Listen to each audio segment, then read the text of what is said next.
भारत में बन सकता है दुनिया का सबसे बड़ा और most powerful nuclear power plant. जी हाँ, आपने बिल्कुल ठीक सुना है। दरअसल हाल ही में यहाँ पर French state controlled energy group है EDF ग्रुप, तो इन्होंने एक बिडिंग ऑफर को फिल किया है और रिसेंटली ही उन्होंने 22 अप्रैल को ही इस ऑफर को फिल किया था। इस ऑफर के तहत वो 6 न्यूक्लियर रिएक्टर्स बनाने में हेल्प करेंगे with third stage ERP nuclear reactor in Maharashtra. यहाँ पर EDF ने कहा कि ये एक काफी ज्यादा की स्टेप हो सकता है in contributing towards building world's most powerful nuclear plant in India. तो 22 अप्रैल 2021 को EDF ने ये जो बिडिंग ऑफर सबमिट किया है टू NPCIL यानी कि nuclear power corporation of India. तो इस ऑफर के तहत ये लोग हेल्प करेंगे इंडिया को इन इंजीनियरिंग स्टडीज और साथ ही में कुछ स्पेशल तरह के इक्विपमेंट्स को भी प्रोवाइड करेंगे, जो कि इस तरह के 6 न्यूक्लियर रिएक्टर्स और वो भी थर्ड जनरेशन के EPR रिएक्टर्स बनाने में मददगार होंगे। अब मान लीजिए अगर ये प्रोजेक्ट पूरी तरह से कंप्लीट हो जाता है तो इसकी कैपेसिटी होगी अ वॉपिंग ऑफ 10 गीगावाट्स की। इसका अंदाजा आप इसी बात से लगा सकते हो कि रफली इतनी कैपेसिटी से हम 7 करोड़ इंडियन हाउस होल्ड को पावर कर सकते हैं। बट 15 साल लग जाएंगे इस तरह के कंस्ट्रक्शन को पूरा करने के लिए।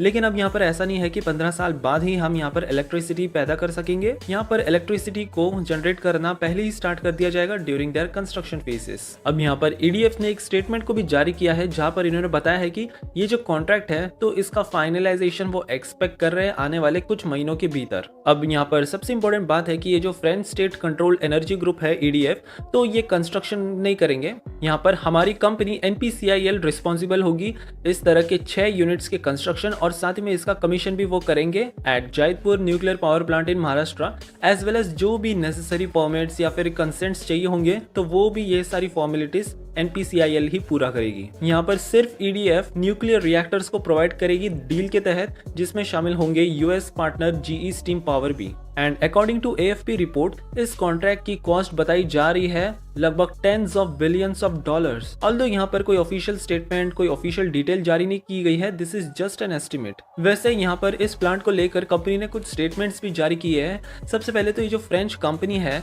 EDF ग्रुप, तो इसके चेयरमैन और CEO जीन बर्नार्ड ने कहा कि हम low carbon energy solution provide करने में पूरी दुनिया में ग्लोबल लीडर है और साथ ही में हम हैं वर्ल्ड्स लार्जेस्ट न्यूक्लियर ऑपरेटर। तो हमारे लिए काफ़ी ज़्यादा गर्व की बात है कि हम इंडिया को सपोर्ट कर रहे हैं और स्पेशली ऐसे टाइम पे जहां पर इंडियन गवर्नमेंट का टारगेट है to achieve 40% carbon dioxide free energy by 2030 और ये पूरी तरह से रेसोनेट करता है हमारी कंपनी की फिलॉसफी से।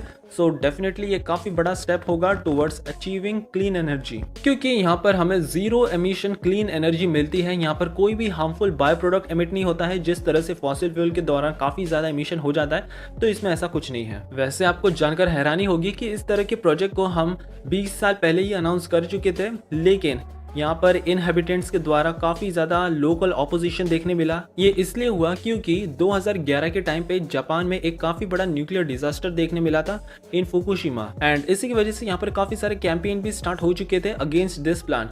लेकिन अब फाइनली ये वाला प्रोजेक्ट ऑन ट्रैक आता हुआ नजर आ रहा है। यहाँ पर EDF का भी एस्टिमेट है कि इस प्रोजेक्ट के तहत 25,000 लोकल जॉब अपॉर्चुनिटीज निकल के आ सकती है ड्यूरिंग कंस्ट्रक्शन फेजेस और वहीं पे 2,700 परमानेंट जॉब होंगी। इनकी एक रिपोर्ट में भी इन्होंने बताया है कि जो जियोलॉजिकल कंडीशन है जहां पर ये कंस्ट्रक्ट करेंगे इन महाराष्ट्र, तो ये काफ़ी ज़्यादा एक्सीलेंट है और फुल्ली कंपेरेबल है जो ये फ्रांस में देखते हैं सेम। यहाँ पर कोई भी चेंजेस करने की कुछ भी ज़रूरत नहीं है, इट इज़ जस्ट परफेक्ट। वैसे एट प्रेजेंट इंडिया में देखें तो ऑलरेडी इंडिया में 22 फुल्ली फंक्शनिंग न्यूक्लियर रिएक्टर्स मौजूद है और most of them are pressurised heavy water reactors, जो कि हमारे देश की रिक्वायरमेंट का 3% पावर जनरेट करते हैं। तो इस तरह के न्यूक्लियर रिएक्टर के अपने कुछ फायदे भी है और नुकसान भी है। फायदों की बात करें तो यहाँ पर तो सबसे पहले हमें काफी ज्यादा लो कार्बन एमिशन देखने मिलता है। इनफैक्ट रिन्यूएबल एनर्जीज जैसे सोलर, विंड, उनसे भी कम एमिशन यहाँ पर होता है on basis of gigawatt hours.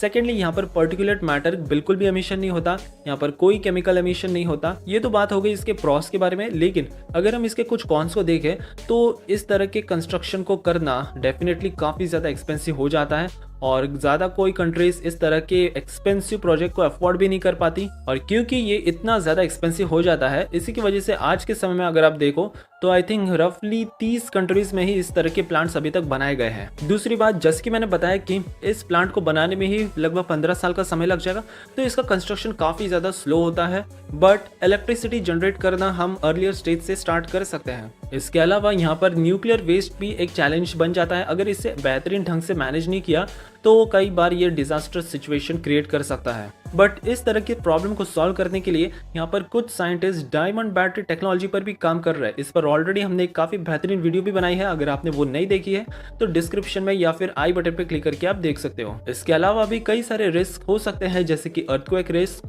और मोस्ट इंपॉर्टेंटली लोकल फिशिंग को इससे पोटेंशियल इम्पैक्ट हो सकता है। वेल, इस प्रोजेक्ट के रिलेटेड और ज़्यादा डिटेल इन्फॉर्मेशन आने वाले कमिंग मंथ्स के भीतर ही मिल पाएगा, जब इसके कॉन्ट्रैक्ट्स फाइनलाइज होंगे और मोस्ट प्रोबेबली इसका कंस्ट्रक्शन स्टार्ट हो सकता है अब। वैसे आपकी क्या राय इसके बारे में हमें कमेंट्स में ज़रूर बताएं।